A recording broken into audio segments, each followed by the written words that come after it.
Hello friends, welcome to my YouTube channel जिसका नाम है मैथ्स विद नीरज भैया। फ्रेंड, आज से हम यूके पीएससी स्कूल लेक्चरर के मैथ्स के प्रैक्टिस टेस्ट की एक सीरीज़ चला रहे हैं, ठीक है।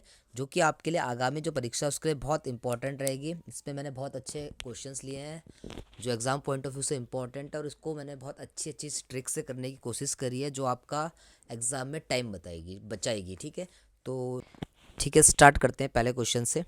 एक स्क्वायर मैट्रिक्स है जिसका ऑर्डर 3 है, हमें determinant of A five given है। ए मैट्रिक्स का जो डिटर्मिनेंट है वो 5 गिवन है, हमें एडजॉइंट ऑफ 4 ए का डिटर्मिनेंट फाइंड करना है, ठीक है। इसके लिए आपको एक क्लास 12th की प्रॉपर्टीज़ आती होगी, आपको याद होगी। एडजॉइंट ऑफ ए का जो डिटर्मिनेंट होता है वो किसके इक्वल होता है? डिटर्मिनेंट ऑफ ए की पावर n-1 के इक्वल होता है, ठीक है। जहाँ n मैट्रिसेस का क्या होता है? ऑर्डर होता है।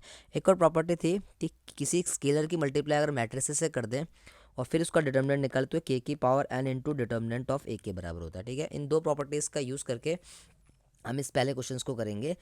तो एडजॉइंट ऑफ 4 ए का जो डिटर्मिनेंट होगा, एडजॉइंट ऑफ 4 ए का जो डिटर्मिनेंट होगा वो किसके इक्वल होगा? डिटर्मिनेंट ऑफ ए के बदले कौन बैठा हुआ? आज 4 ए बैठा हुआ, क्योंकि एडजॉइंट ऑफ 4 ए का डिटर्मिनेंट निकालना है। n-1 होगा तो 3-1 हो जाएगा यहाँ से, तो 4 ए का होल स्क्वायर आ जाएगा, ठीक है। इस पॉइंट पर आपको इस क्वेश्चन पे गलती नहीं करनी है। आप डायरेक्ट यानी सी कि 16 इंटू 4 ए का स्क्वायर नहीं करेंगे ऐसे, ठीक है। तो 4 ए का जो डिटर्मिनेंट्स होगा पहले वो सॉल्व होगा, तो हम इसका होल स्क्वायर कर देते हैं ऐसे, ठीक है। तो 4 ए का जो डिटर्मिनेंट खुलेगा वो के की पावर एन, मतलब 4 की power N into determinant of A का होल स्क्वायर खुलेगा, ठीक है। एन जो है मैट्रिसेस का ऑर्डर 3 है, तो ये 4 की पावर 3 इंटू डिटर्मिनेंट ऑफ ए जो कि हमें 5 गिवन है, इसका क्या हो जाएगा? होल स्क्वायर हो जाएगा, ठीक है। तो यहाँ से हम सॉल्व करेंगे तो ये 4 की पावर 6 इंटू 5 का स्क्वायर आ जाएगा, ठीक है।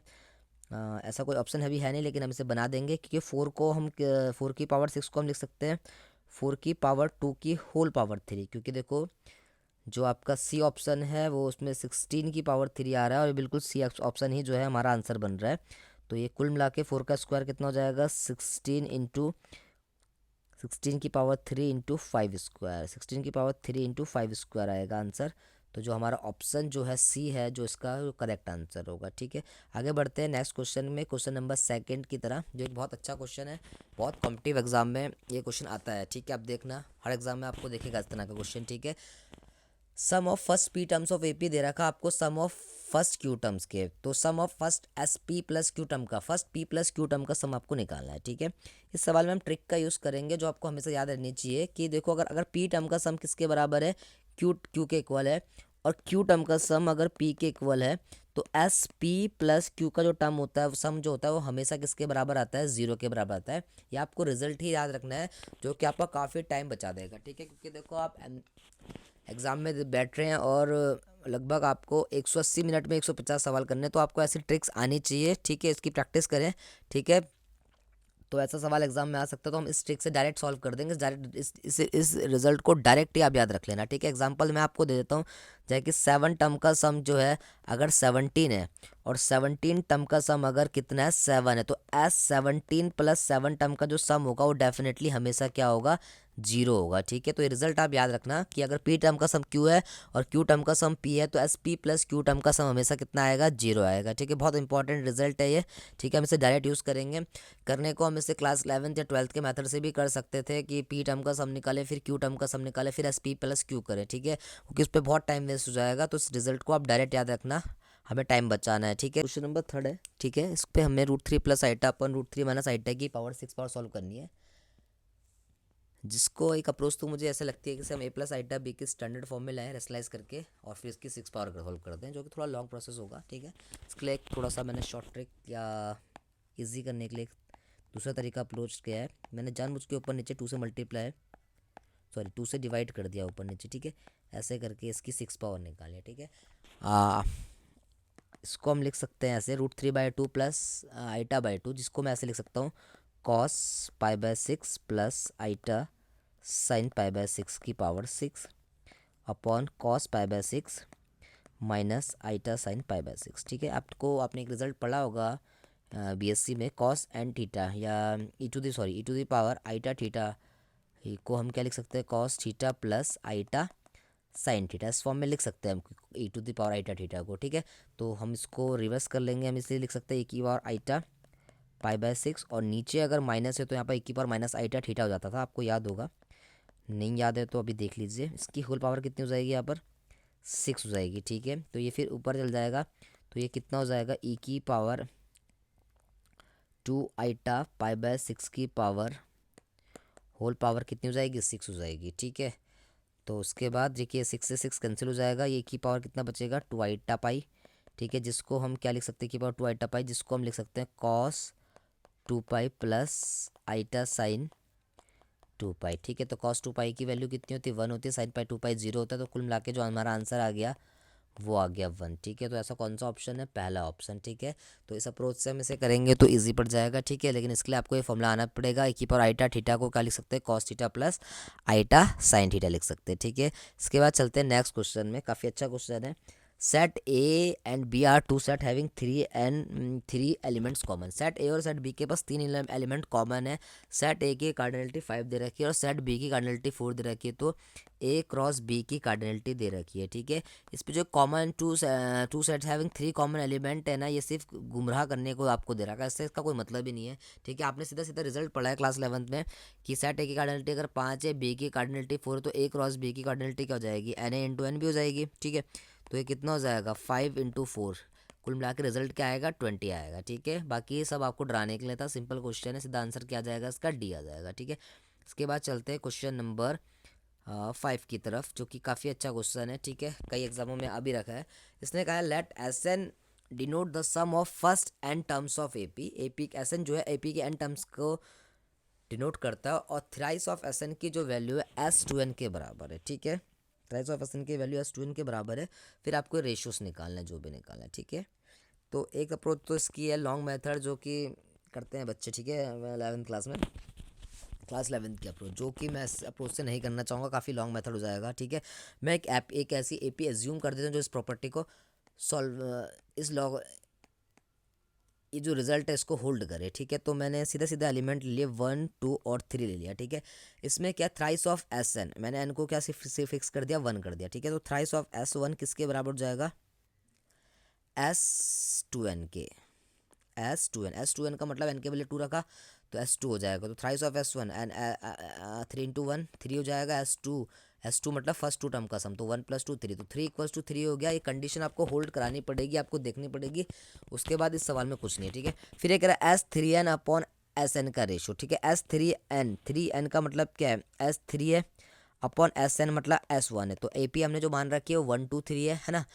तो एस थ्री कितना हो जाएगा, फर्स्ट 3 टर्म का सम जो कि 6 आ गया, और एस वन जो है फर्स्ट टर्म, तो 6/1, तो 6:1 जो है इसका आंसर आ जाएगा, ठीक है। फिफ्थ का जो आंसर होगा वो बी होगा, ठीक है। इसी से रिलेटेड 6th क्वेश्चन है, ये कह रहा what is the S three n upon S two n, ठीक है। सेम एपी मैंने ले रखी है 1 2 3, ठीक है। जो कंडीशन है फुलफिल कर रही है, कंडीशन जो फुलफिल कर रही है वो ये थी कि थ्राइस ऑफ एस एन किसके बराबर आना चाहिए, एस टू एन के बराबर। मैंने एन को 1 मान लिया, और फिर एपी जो एज्यूम कर रही है वो इसको होल्ड कर रही है, ठीक है। तो फिर हम इसमें यही दोबारा लगा देंगे, एस थ्री एन की जो वैल्यू है फर्स्ट 3 टर्म का सम आएगा, 1 + 2 + 3 आ जाएगा, और एस टू एन मतलब फर्स्ट 2 टर्म का सम, ठीक है। तो एस थ्री एन रेशो जो एस टू एन की जो वैल्यू आएगी, एस टू एन लिखेंगे इसे, इसकी जो वैल्यू आएगी एस टू एन मतलब फर्स्ट 2 टर्म से ऐड हो जाएंगी।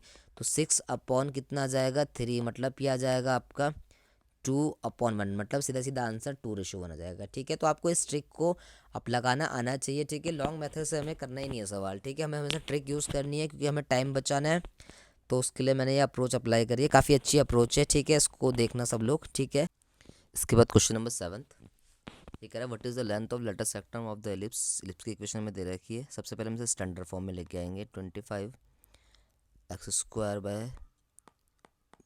+ 16y² = 400 है। तो हमने पूरी इक्वेशन को 400 से डिवाइड कर दिया, ठीक है। तो जो सॉल्व करके इक्वेशन बनेगी ये कितनी बनेगी, x² / 16 + y² / 25 = 1, ठीक है। देखो b² की वैल्यू a से स्क्वायर से बड़ी है, तो ये वर्टिकल एलिप्स बनेगा, ठीक है। तो इसमें जो आपकी a की वैल्यू है वो कितनी है, 4 है। स्टैंडर्ड फॉर्म से कंपेयर करेंगे, b की वैल्यू कितनी है, 5 है। देखो लेंथ ऑफ लेटर सेक्टम क्या होगी, तो लेंथ ऑफ लेटर सेक्टम होगी आपकी 2a² / b, ठीक है। आप ऐसे भी याद रख सकते हैं, अगर आप ए और बी में कन्फ्यूज हो रहे हैं तो जो छोटा होता है उसका स्क्वायर आता है यहाँ पर, ठीक है। तो ये जाएगा 2 × 16/b, बी कितना है 5, तो आंसर आ जाएगा 32/5, ठीक है। तो ऑप्शन नंबर डी जो होगा इसका बिल्कुल करेक्ट आंसर होगा, ठीक है। इसके बाद जो है क्वेश्चन नंबर 8 है, जो काफ़ी अच्छा क्वेश्चन है। आपको मिनिमम वैल्यू निकालनी है 27 tan square theta plus 3 cot square theta की, ठीक है। तो आपको पता है कि दो नंबरों का जो अर्थमेटिक मीन होता है वो किससे बड़ा होता है? दो नंबरों का अर्थमेटिक मीन किससे बड़ा होता है? उनके ज्योमेट्रिक मीन से बड़ा होता है, ठीक है। तो मतलब k प्लस बी अपॉन 2 की वैल्यू हमेशा ग्रेटर देन होगी उसके ज्योमेट्रिक मीन मतलब रूट ए बी से, ठीक है। तो यहाँ पर हम a को 27 tan स्क्वायर थीटा मान लेते हैं और b को क्या मान लेते हैं? 3 cot स्क्वायर थीटा, ठीक है। तो 27 tan square theta plus 3 cot square theta, ये अपॉन में क्या हो जाएगा? 2 हो जाएगा। किससे बड़ा होगा? रूट ए बी, मतलब ये हो जाएगा root 27 tan square theta into 3 cot square theta, ठीक है। ठीक है, आपको पता है टेन और कॉट एक दूसरे के रेसिप्रोकल एंगल्स होते हैं, ठीक है।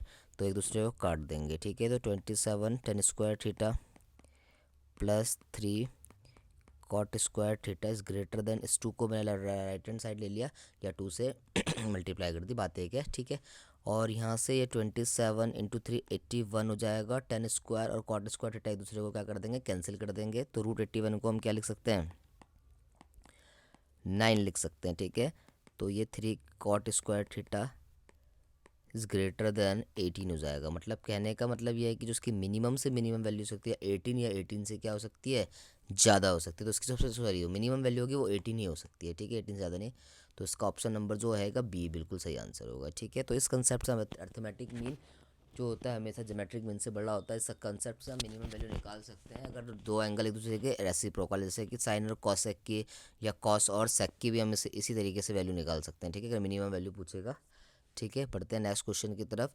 नेक्स्ट क्वेश्चन नंबर 9 है, जो कि बहुत अच्छा क्वेश्चन है। ये केवीएस के एग्जाम में आया था 2018 में, आई थिंक, ठीक है। तो ये कह रहा है matrices of 3x3 are form by using the elements set A, ठीक है। एक मैट्रिक्स 3x3 की बन रही है जिसपे किस तरह के एलिमेंट यूज़ हो रहे हैं? ये -3 -2 -1 0 1 2 3 7 एलिमेंट यूज़ हो रहे हैं, ठीक है। तब ये प्रोबेबिलिटी पूछ रहा है या कि तो मैट्रिक्स आइदर सिमेट्रिक हो या क्या हो? स्क्यू सिमेट्रिक हो, ठीक है। तो और वाला फॉर्मूला यूज़ करेंगे हम। इसमें देखो पी ए यूनियन बी का जो फॉर्मूला होता है वो किसके बराबर होता है? P A plus P B minus P A intersection B, ठीक है। ठीक है, तो हम एस फॉर सिमेट्रिक मैट्रिक्स बोल देते हैं, ठीक है। सबसे पहले टोटल नंबर ऑफ जो मैट्रिसेस बनेंगी वो कितनी बनेंगी, ठीक है। टोटल मैट्रिसेस कितनी बनेंगी? 3x3 की, ठीक है। तो हर एक पोजीशन को लिखने के कितने तरीके होंगे? 7 तरीके होंगे, ठीक है। तो हर एक पोजीशन को लिखने के 7 7 7 7 7 7 7 7 7 तरीके होंगे, ठीक है, क्योंकि 1 2 3 4 5 6 7 एलिमेंट हमारे पास है, ठीक है। तो टोटल नंबर ऑफ मैट्रिक्स बनेंगी कितनी बनेंगी? टोटल मैट्रिसेस जो हमारे पास बनेंगी वो बनेंगी 7 की पावर 9, ठीक है। तो अब हमें वैल्यू निकालनी है, या तो मैट्रिक्स सिमेट्रिक्स हो या क्या हो? स्क्यू सिमेट्रिक्स हो, ठीक है। तो टोटल सिमेट्रिक मैट्रिक्स कितनी बनेंगी? टोटल सिमेट्रिक, तो आपको पता है सिमेट्रिक मैट्रिक्स किस मैट्रिक्स को बोलते हैं जिसमें ए ट्रांसपोज की वैल्यू किसके बराबर होती है? ए के बराबर होती है, ठीक है। तो सिमेट्रिक मैट्रिक्स से खास बात होती है कि इसके डायगोनल्स एलिमेंट्स जो होते हैं सर बिल्कुल अलग अलग होते हैं, ठीक है। तो मतलब यहाँ पर 3 इंडिपेंडेंट चॉइस हमारे पास हो सकती है। मतलब इस पोजीशन को लिखने के भी 7 तरीके होंगे, इसको भी लिखने के 7 तरीके होंगे और इसको लिखने के भी 7 तरीके होंगे। एक खास बात होती है इसकी सिमेट्रिक मैट्रिसेस की, जो एलिमेंट यहाँ पर होता है वो ही कहाँ पर होता है? यहाँ पर होता है। A12 किसके बराबर होगा? A21 के। अगर यहाँ पर B है तो यहाँ पर B होगा, और यहाँ पर C है तो यहाँ पर क्या होगा? C होगा। मतलब ये क्या होगा? ये 3 इंडिपेंडेंट चॉइस बन रही है, बाकी ये जो चॉइसेस हैं ये डिपेंडेंट हैं, ठीक है। तो 3 इंडिपेंडेंट चॉइस बन रही है, तो हर एक पोजीशन को लिखने के तरीके होंगे 7 7 और 7, ठीक है। और यहाँ पर भी इन पोजीशन को लिखने के भी 7 तरीके होंगे, 7 हर एक पोजीशन को लिखने के 7 7 7 तरीके होंगे। तो हमारे पास 6 इंडिपेंडेंस चॉइस बच रही है। तो टोटल सिमेट्रिक मैट्रिसेस जो हमारे पास बनेगी वो बनेगी 7 टू द पावर 6 बनेगी, ठीक है। Similarly total skew symmetric matrix कितनी बनेगी हमारे पास? टोटल स्क्यू सिमेट्रिक जो मैट्रिक्स हमारे पास बनेगी, ठीक है। स्क्यू सिमेट्रिक मैट्रिसेस की आपको पता है खास बात क्या होती है? डायगोनल्स के एलिमेंट्स क्या होते हैं? हमेशा 0 होते हैं, ठीक है। और अगर यहाँ पर ए है तो यहाँ पर रिजल्ट क्या आएगा? उसका जस्ट रेसिप्रोकल, मतलब ये डिपेंडेंट चॉइस है, इंडिपेंडेंट चॉइस है, ठीक है। यहाँ पर अगर बी होगा तो यहाँ पर -b होगा, पर सी होगा तो यहाँ पर -c होगा। तो सिर्फ ये इंडिपेंडेंट चॉइस, हमारे पास 3 इंडिपेंडेंट चॉइस बच रही है। जो टोटल स्क्यू सिमेट्रिक्स बनेगी वो हमारे पास क्या बनेगी? 7 टू द पावर 3 बनेगी, ठीक है, ओके।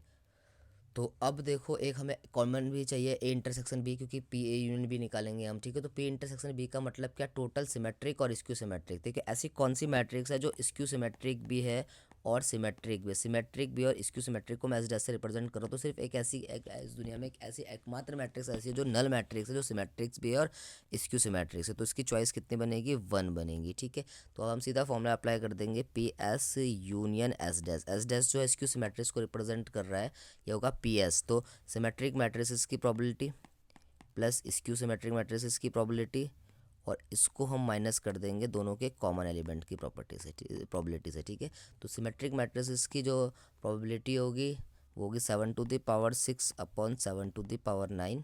ठीक है, 7 स्क्यू सिमेट्रिक्स की 7⁻3/7⁻9, और माइनस इन दोनों का इंटरसेक्शन, मतलब सिर्फ ऐसी एक मैट्रिक्स है 1/7⁹। ठीक है, तो ऐसा कोई ऑप्शन, ओके कैंसिल हो रहा है। ठीक है, ये 1/7⁻³ प्लस 1/7⁻6 माइनस 1/7⁻9 जो होगा ये आंसर होगा। ठीक है, तो ऐसा कौन सा ऑप्शन है, ऐसा ऑप्शन है डी ऑप्शन। ठीक है, तो ये आंसर आ जाएगा। ठीक है, काफ़ी अच्छा सवाल था, ये केवीएस के एग्ज़ाम का सवाल था, तो एक बार इस क्वेश्चन को देख लेना। ऐसा सवाल हमारे एग्जाम में भी आ सकता है लेक्चरर के। ठीक है, तो इसको आप प्रिपेयर करें। नेक्स्ट क्वेश्चन कह रहा है फोकाई ऑफ द हाइपरबोला कॉन्साइड कर रही है फोकाई ऑफ द इलिप्स से। जो फोकाई हाइपरबोला की है वही हाइपर इलिप्स की फोकाई है, ये कहना चाहता है। कॉन्साइड करने का मतलब ये होता है। ठीक है, the equation of the hyperbola आपसे पूछ रखी है, जबकि इसेंट्रिसिटी ऑफ हाइपरबोला आपको दे रखी है 2। ठीक है, तो इक्वेशन ऑफ जो इलिप्स आपको दे रखी है इक्वेशन ऑफ इलिप्स जो दे रखी है आपका x² / 25 प्लस y² / 9 = 1। ये आपका कैसा इलिप्स है,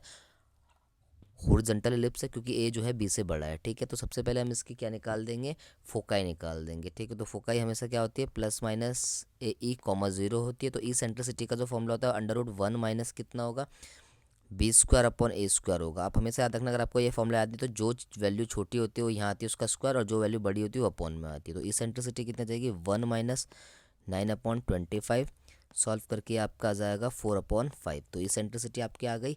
तो फोकाई ऑफ इलिप्स क्या होगी, फोकाई आ जाएगी आपकी ±AE, 0 होती है। ए की वैल्यू कितनी है हमारे पास, 5 है, तो फोकाई हमेशा आ जाएगी आपकी ±4,0। अब जो ये फोकाई इलिप्स की है वो किसकी होगी, हाइपरबोला की होगी। ठीक है, और आपको इसेंट्रिसिटी ऑफ हाइपरबोला भी दे रखी है 2। तो इसेंट्रिसिटी, तो फोकाई जो हाइपरबोला की फोकाई होगी वो भी कितनी होगी, ±4 ही होगी। तो आपको 4 दे रखा है। ठीक है, फोकाई ऑफ हाइपरबोला। ठीक है, तो आपको ए की वैल्यू निकालनी है, जबकि ए आपको 2 दे रखा है। ठीक है, तो यहाँ से आपका ए कितना आ जाएगा, 2 आ जाएगा। अगर ए आ गया आपका 2 तो हमें सिर्फ बी निकालना है और हमारा काम बन जाएगा। ठीक है, तो आपको ये रिलेशन पता होगा, इसमें होता है A², हाइपरबोला में होता है A² की जो A² इंटू E² की जो वैल्यू होती है A² + B² के बराबर होती है। ठीक है, इस फॉर्मूले को याद रखो, ये काम आता है। ठीक है, हाइपरबोला आप पढ़कर आना। ठीक है, या पढ़ा होगा आपने 11वीं क्लास में। ठीक है, तो उसी कंसेप्ट का यूज़ कर रहा हूँ। ठीक है, तो A² तो इसका हम लिख सकते हैं, ए की वैल्यू 2 है, 2 का स्क्वायर, या ए का होल स्क्वायर लिखेंगे, ए का whole square equals to A² मेरा 4 आ गया, 2 आ गया, 2 का स्क्वायर प्लस B²। तो मैं यहाँ से आराम से बी निकाल दूंगा। तो 16, क्योंकि ये फोकस हमें 4 दे रखी थी, 4 का स्क्वायर निकाली थी हमने, 4² into 2 equals two plus B²। ठीक है, तो ऐसे B² की डायरेक्ट वैल्यू 16 माइनस कितना जाएगा 4, तो B² कितना आ गया, 12 आ गया। ठीक है, तो देखो A कितना 2 है, मतलब 2 का स्क्वायर 4 हो जाएगा, मतलब कि ये वाली वैल्यू इससे क्या है, बड़ी है। ठीक है, तो ये किसकी इक्वेशन इलिप्स बनेगा जिसमें y² की वैल्यू, y² का जो नीचे वाला टर्म होगा B² का बड़ा होगा। ठीक है, तो ऐसा कौन सा ऑप्शन है, ऐसा कोई ऑप्शन नहीं है, मतलब ये ऑप्शन आपको गलत दे रखा है। ठीक है, x² / 2 minus y² equals to 4। तो इलिप्स की जो हाइपरबोला की जो इक्वेशन बनेगी वो क्या बनेगी, x² / 4 माइनस का y² / 12 इक्वल्स टू 1। ये जो है प्रिंटिंग मिस्टेक हुई होगी इस ऑप्शन में, तो इसका आंसर क्या माना जाएगा, ऑप्शन नंबर ए माना जाएगा। ठीक है, काफ़ी अच्छा क्वेश्चन था, ये भी किसी एग्जाम का ही क्वेश्चन है।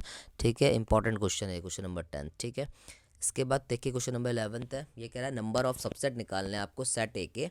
सेट ए पे एलिमेंट आपको दे रखे हैं 0 1 2 3 कंटेनिंग एलिमेंट 1। ठीक है, जो 1 एलिमेंट को कंटेन कर रहे हैं, ऐसे कितने नंबर ऑफ सबसेट बन सकते हैं। ठीक है, इसका तरीका ये है कि 1 एलिमेंट को कंटेन कर रहे हैं, हम टोटल नंबर ऑफ सबसेट निकालेंगे। ठीक है, तो टोटल नंबर ऑफ सबसेट का जो फॉर्मूला होता है आपको पता होगा क्या होता है, 2 की पावर n होता है। ठीक है, तो 2^n/2^4 इक्वल टू 16 आ जाएगा। हम इसमें क्या करेंगे, कंटेनिंग वन एलिमेंट कह रहा है, हम सेट ए से किसको माइनस कर देंगे 1, तो कितने एलिमेंट बचे 3, तो तब टोटल नंबर ऑफ सबसेट कितने बनेंगे, 2 कितने बनेंगे 3 बनेंगे, 8 आ जाएगा आंसर। ठीक है, तो टोटल नंबर ऑफ सबसेट कितने बनेंगे जो 1 को कंटेन करेंगे, तो टोटल सबसेट में से जो 1 को नहीं कंटेन कर रहे हैं, ठीक है, जिन सबसेट में 1 नहीं आ रहा है तो वो कितने एलिमेंट है 8 है, तो सीधा सीधा 16 में से 8 माइनस कर देंगे, आपका आंसर क्या आ जाएगा 8 आ जाएगा। ठीक है, मैं एक बार फिर समझा देता हूँ आपको। सवाल ने पूछा था कि आपको टोटल नंबर ऑफ सबसेट बताने हैं जो 1 को कंटेन कर रहे होंगे, तो हमने क्या करा, टोटल नंबर ऑफ सबसेट निकाले जितने भी सेट के बन सकते हैं 16, हमने उनमें से 1 को हटा दिया कि जो 1 मतलब सबसेट में 1 ही नहीं है। ठीक है,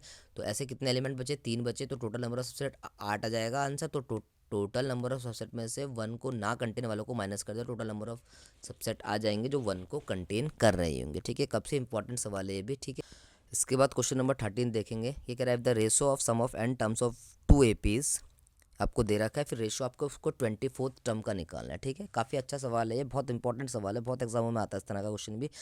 एस एन आपको समझ लो, S N upon S dash N की वैल्यू दे रखी है। ठीक है, N terms of A 2 APs, 2 AP, एक की AP को एन टर्म्स को मैंने एन माना, दूसरे AP को मैंने एस डैश मान लिया। ठीक है, इसके एन टर्म्स का सम आपको दे रखा है 3n माइनस 13 और 5n प्लस 21। ठीक है, फिर आपको 24th टर्म का रेशो निकालने के लिए बोल रखा है। ठीक है, ठीक है, इस क्वेश्चंस की एक शॉर्ट ट्रिक्स होती है। ठीक है, सब अप्लाई करना, जब भी आपको ऐसा nth टर्म का रेशो दे दे और कोई सी भी टर्म का रेशो माने निकालने के लिए बोले, तो ठीक है nth टर्म का रेशो निकाल सकते हैं हम। इसमें आप कुछ मत करो, आप n को रिप्लेस कर दो किससे, 2n-1 से। किससे रिप्लेस कर दो, 2n-1 से। ठीक है, तो हमें 24 टर्म का रेशो निकालना है, तो n के बदले हम 24 रख देते हैं यहाँ पर। ठीक है, तो जो n की जो वैल्यू आएगी 2 × 24 - 1 कितनी आ जाएगी, 47 आ जाएगी। ठीक है, तो n को रिप्लेस कर दो 47 से, तो दोनों AP का जो 24 टर्म का रेशो आएगा, ए अपॉन ए डैश अपॉन जो 24 टर्म का रेशो आएगा, n के बदले 47 रख लो, 3 × 47 - 13 और 3 × 47 प्लस 21। ठीक है, इसको सॉल्व कर लेंगे तो आंसर आ जाएगा। ठीक है, 3 7 जा 21, 3 4 जा 12 और 2 14। ठीक है, माइनस 13 आ जाएगा, और ये सॉरी ये 5 था। ठीक है, यहाँ पर 5 आएगा, तो 5 7 जा 35 का 3, 5 4 जा 20 और 3 23 प्लस 21। ठीक है, तो 141 में से 13 माइनस करेंगे, कितना रिजल्ट आएगा 128, और ये कितना आएगा 256। ठीक है, इसको डिवाइड करेंगे तो सीधा सीधा आंसर कितना आ जाएगा 1/2। ठीक है, तो इसका आंसर आएगा वो ऑप्शन नंबर ए आएगा। ठीक है, तो जब भी आपको एन टर्म का रेशो दिया होगा और आपको nth टर्म का रेशो पूछेगा, मतलब 24 टर्म या 15 टर्म, तो आपको कुछ नहीं करना, आपको n को सीधा रिप्लेस कर देना 2n-1 से। ठीक है, और फिर n की वैल्यू पुट कर दो, आंसर अपने आप आपका आ जाएगा। ठीक है, तो इसका आंसर क्या आएगा, ऑप्शन नंबर ए। ठीक है, बढ़ते हैं नेक्स्ट क्वेश्चन की तरफ, जो कि एक बहुत अच्छा क्वेश्चन है। आपको मॉडलस z-1/z की वैल्यू दे रखी है और मॉड ऑफ z की मैक्सिमम वैल्यू पूछ रहा है। ठीक है, तो इसको हम एक शॉर्ट ट्रिक से करते हैं। ठीक है, जब भी आपको इक्वेशन इस तरह से दी हो, मॉड z +-1/z हो और इक्वल्स टू में आपको 1 दिया हो, ठीक है, या a दिया हो, सॉरी, अगर इक्वल्स टू में a दिया होगा तो जो z की जो मैक्सिमम वैल्यू आती है वो आती है a + √a² + 4/2। ठीक है, और आपको अगर इसकी मिनिमम वैल्यू निकालनी होगी तो मिनिमम वैल्यू क्या आएगी, वो आएगी -a + √a² + 4/2। ठीक है, इस रिजल्ट को आपको याद रखना है। ठीक है, जब भी आप पे सवाल ऐसा आएगा कि मॉड z-1/z +-1/z, लेकिन याद रखना कि ये जो कोफिशिएंट होना चाहिए 1 होना चाहिए। ठीक है, उसके अलावा होगा तो फिर इसको आप क्वाड्रेटिक बनाकर सॉल्व कर सकते हैं, जो कि काफ़ी थोड़ा सा लॉन्ग हो जाएगा, इसलिए शॉर्ट ट्रिक्स मैंने बना रखी है। ठीक है, तो आप ए के बदले क्या रख दें, इस पर मैक्सिमम वैल्यू निकालनी है। ए के बदले ए हमारे पास राइट हैंड साइड जो है 1 दे रखी है, तो 1 + √a² + 1, तो 1 + 4/2, तो कुल मिला के जो इसकी मैक्सिमम वैल्यू आएगी 1 + √5/2 आ जाएगी। ठीक है, तो ऑप्शन नंबर जो ये जो अपॉन में ही होगा, दोनों के साथ होगा 2, ऐसा होगा। ठीक है, अपॉन में 2, तो इसका आंसर क्या आएगा, ऑप्शन नंबर बी आएगा। ठीक है, इसके बाद 15th क्वेश्चन देखेंगे। ठीक है, काफ़ी अच्छा क्वेश्चन है। If the 10th term of AP आपको 120 दे रखी है, 20th टर्म की वैल्यू 1/10 दे रखी है, सम ऑफ फर्स्ट 200 टर्म का पूछ रहा है। ठीक है, तो इसके लिए एक रिजल्ट याद रखना। ठीक है, शॉर्ट ट्रिक्स याद रखना, वैसे लॉन्ग मेथड से हम इसे कर सकते हैं लेकिन वो बहुत टाइम टेकिंग होगा। ठीक है, हमें पेपर में टाइम बताना है। तो देखो pth टर्म की जो वैल्यू है हमें किसके बराबर दे रखी है, 1/q के बराबर, और जब भी क्यूएथ टर्म की वैल्यू क्यूएथ टर्म की जो वैल्यू है 1/p के बराबर दिया होगा। तो जो एस एन का जो सम का जो डायरेक्ट फॉर्मूला होता है वो होता है n+1/2pq। ठीक है, सीधा इस रिजल्ट से आपका जो है डायरेक्ट आंसर आ जाएगा। ठीक है, अगर pth टर्म की वैल्यू 1/2 है, क्यूएथ टर्म की वैल्यू 1/p है। ठीक है, तो 10th टर्म की वैल्यू 1/20 है। ठीक है, तो एस 200 निकालना है हमें। ठीक है, और 20th टर्म के लिए 1/10 है। तो एन के बदले हम 200 रखेंगे, 200 इंटू 200 + 1 मतलब 201/2 इंटू पी इंटू क्यू। तो पी क्या है आपकी 10th टर्म और क्यू क्या है आपकी 20th टर्म इंटू 20। ठीक है, तो कुल मिला के ये 200 से 200 कैंसिल हो जाएगा, 201/2 बचेगा। ठीक है, 201/2 जिसको हम मिक्स फ्रैक्शन में लिख सकते हैं 1/2 या 101/2। ठीक है, तो कुल मिला के जो आपका ये आंसर आया ऑप्शन नंबर जो आया सी आया। ठीक है, तो फ्रेंड्स ये आज अब मैंने आपको बहुत अच्छे 15 सवाल कराए। ठीक है, प्रैक्टिस सेट में ऐसे ही हम प्रैक्टिस सेट को जारी रखेंगे। ठीक है, तो आप चैनल को लाइक करें, शेयर करें और ज़्यादा से ज़्यादा लोगों को शेयर करें ऐसे, और सब्सक्राइब करें। आपको काफ़ी हेल्पफुल होगा। इस पर काफ़ी अच्छी अच्छी ट्रिक्स मैंने यूज़ करी है जो आपको आगामी परीक्षा जैसे KVS, AMRS और आपका UKPSC लेक्चरर इन सब एग्ज़ामों में हेल्प करेगा। ठीक है, तो थैंक यू।